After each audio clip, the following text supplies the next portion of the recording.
It was probably the most violent thing I've ever seen in my 18 years. Start to beat up gay men. You could be imprisoned for it. They handcuffed me. Your identity is that you're sick, illegal, pederast. Treated with electroshock therapy to, quote, cure them. You could be attacked. It was a really, really cruel time. I will be the first person to tell you that definitively, and I've never done this before.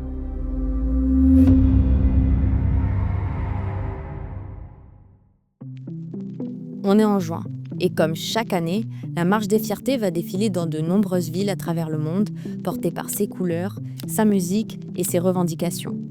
Mais cette célébration aujourd'hui internationale trouve son origine dans un événement bien plus sombre. Pour le comprendre, il faut remonter plus de 50 ans en arrière. À la fin des années 60, aux États-Unis, l'homosexualité est encore considérée comme une maladie mentale par de nombreuses institutions. The homosexual has somehow or other become fixed or limited in his development at the immature level of psychological growth. Elle est criminalisée et fortement stigmatisée. C'est dans ce contexte que grandit Mark, un jeune garçon d'une dizaine d'années en Philadelphie.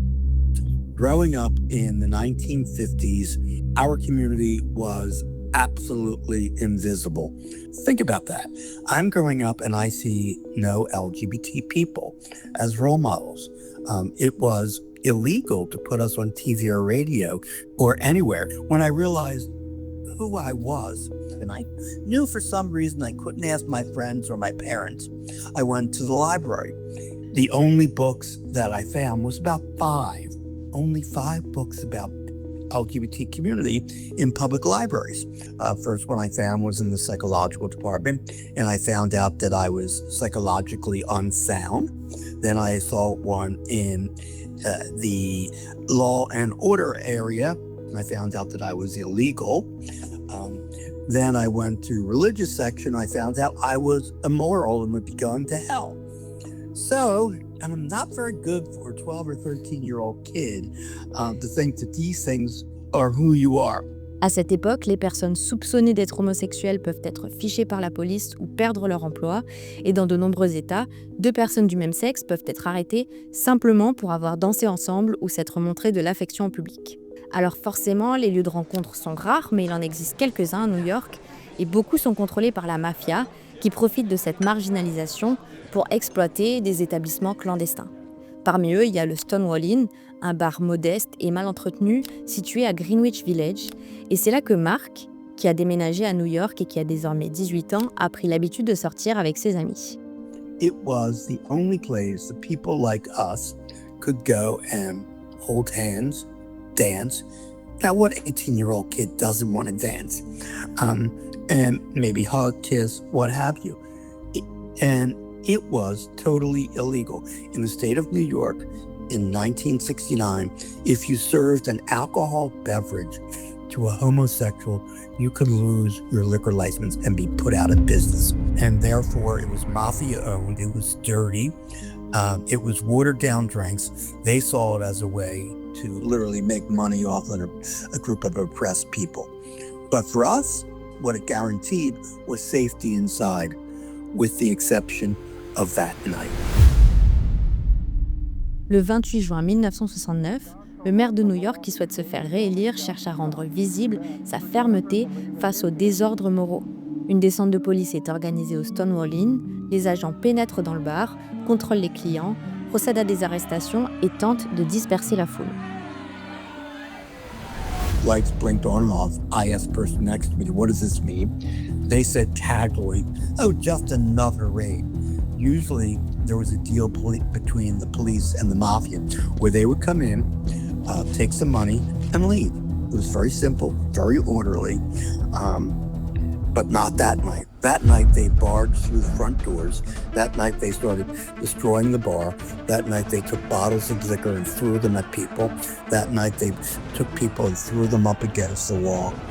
It was probably the most violent thing I've ever seen in my 18 years. And I was scared. I was very nervous. I didn't know what would happen. I wanted to call the police, but these were the police who were doing this. And outside the bar, as we were being let out little by little, most people ran for the subway or went running away. There were a few of us who stayed, and when the police wanted to leave, we just started throwing things at the door. Whatever it was, it could be change in your pocket, a little stone you picked up in the street, maybe an empty soda can, and the police retreated inside the bar. For years, the police have been incarcerating us. This was the first time in history that the gay community incarcerated the police. We were fighting back against society at that moment. I guess that was the moment I became an activist, and at that moment I didn't know what an activist was. That one night changed America and the LGBT community forever. We were no longer going to be silent. Alors que les tensions éclatent devant le Stonewall Inn, les bars de Greenwich Village restent animés comme chaque week-end d'été.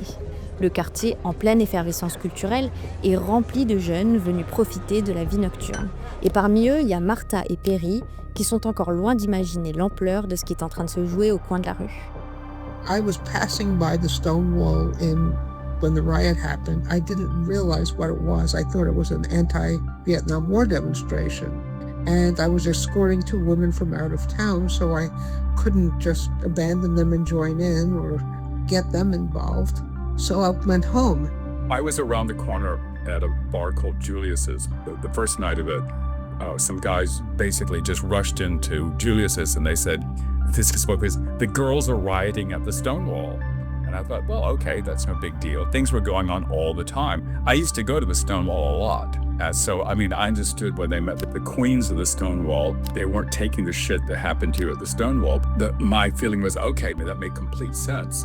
Monday morning, I read in the newspaper that it was a gay riot. I had grown up with the civil rights movement, been involved with the women's movement, of course, the anti-war movement. And I thought, my God, it's us this time, demanding our rights. So at the second night, I went out later and saw all the damage. There was like glass all over the streets, parking meters that had been uprooted, cars with their windshields smashed, and there were cops all over the place. And the cops had set up what are called riot lights, which are these high-intensity lights, so that the lights were shining down on the entrance to the Stonewall. It made the whole place look very theatrical. Au bilan, 13 personnes sont arrêtées et plusieurs blessés sont recensés des deux côtés. Mais surtout, les violences se poursuivent pendant plusieurs nuits et pour la première fois aux États-Unis, des personnes LGBT se soulèvent ensemble et ouvertement contre les violences policières et les discriminations qu'ils subissent. Dans les semaines qui suivent, Mark, Martha, Perry et de nombreux activistes participent à la création du Gay Liberation Front. Ce mouvement marque un tournant majeur dans l'histoire des luttes LGBT. Jusqu'alors discrète et souvent clandestine, la revendication devient alors politique, visible et assumée. Within 30 days, we created the first march from Washington Square to Stonewall. Within 30 days, Gay Liberation Front was founded. Our shout was out loud and proud, which meant we were no longer going to be invisible. We were going to be in your face. You were not only going to just allow it to live, we were going to live life to its fullest. And you had no choice but to accept that. And that changed society. So I called the woman who was the president of our lesbian organization and said, we have to have a protest march. And she said, call the men's organization. If they agree, we will jointly sponsor a protest march. I called the men's organization. They said, come to a meeting. And there were 400 gay guys and me.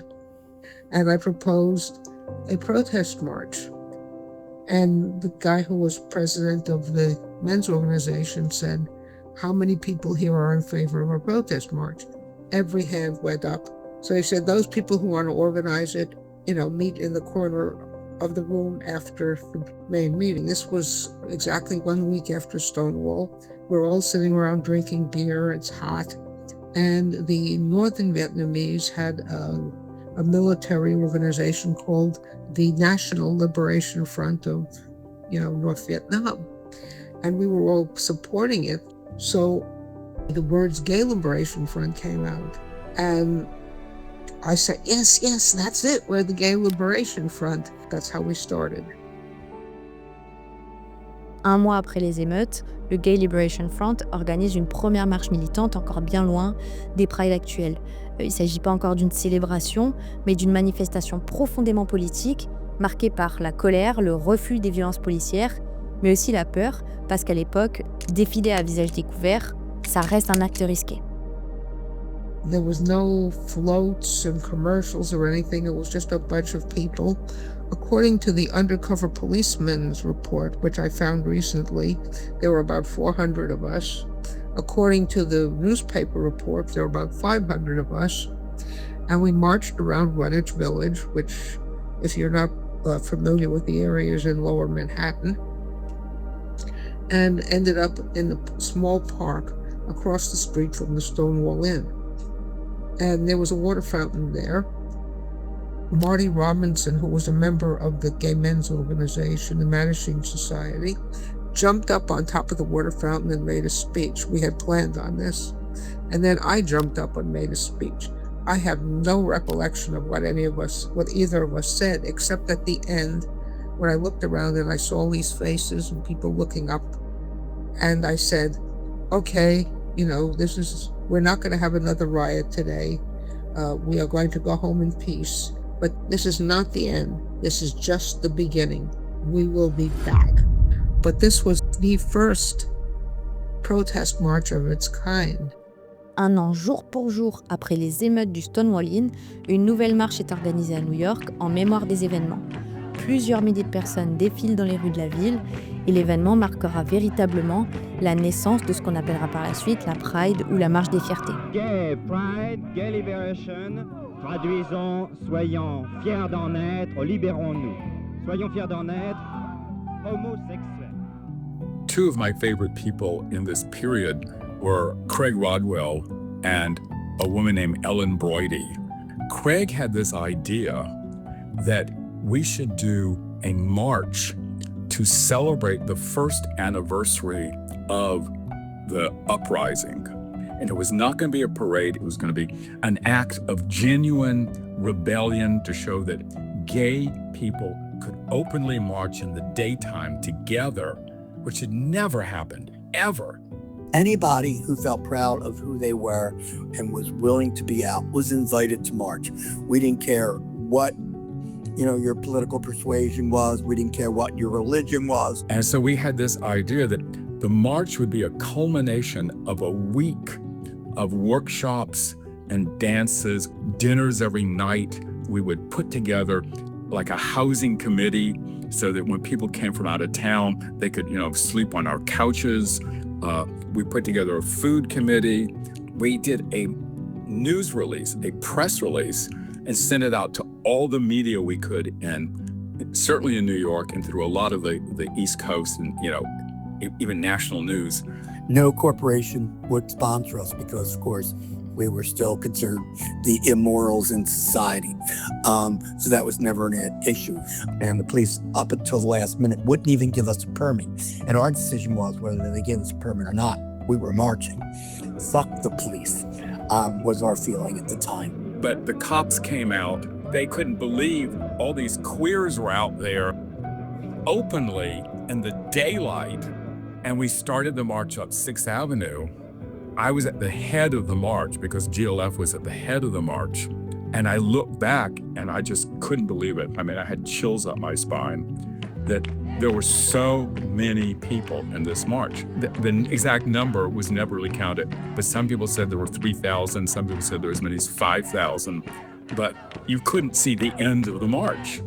When we got up to about 23rd Street, word got out that finally the police department had agreed to give us a permit, but the cops were actually going to arrest us for marching in the street without a permit. Even though we had a permit, the cops didn't know this yet. So we went into a panic. We basically started running towards Central Park. And then suddenly, all of us in GLF looked back to see all of these people just following us. I climbed the pole, something I couldn't do today at 75. And I look back and people were still coming out of Christopher Street.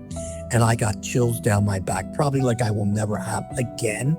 And it said to me, we're doing the right thing. We're on the right track. A lot of us were just crying. I mean, we just couldn't believe it. We never believed that this would really happen. This would really work this way. And that's the story of the march. Canadian homosexuals are having their careers ruined, being kicked out of their churches, having their children taken away from them, and being assaulted in the streets of our own cities. What have we done to deserve this? Love, that's all we have done. Gay is proud. Gay is good. Let's say it wherever we go. Le Gay Liberation Front poursuit son activisme dans les années qui suivent. Soutien psychologique, aide juridique, accès aux soins, à des logements d'hébergement. Peu à peu, le mouvement pose les bases du militantisme LGBT moderne. Le Stonewall Inn, quant à lui, fermera ses portes quelques mois après les émeutes, en décembre 1969. Il rouvrira quelques décennies plus tard et sera reconnu comme site historique national des États-Unis. Mais l'histoire, elle, ne s'arrête pas là. Ce qui commence avec 500 personnes un mois après les émeutes, puis des milliers un an plus tard, devient aujourd'hui un mouvement international avec des millions de personnes qui défilent fièrement chaque année dans les rues du monde entier.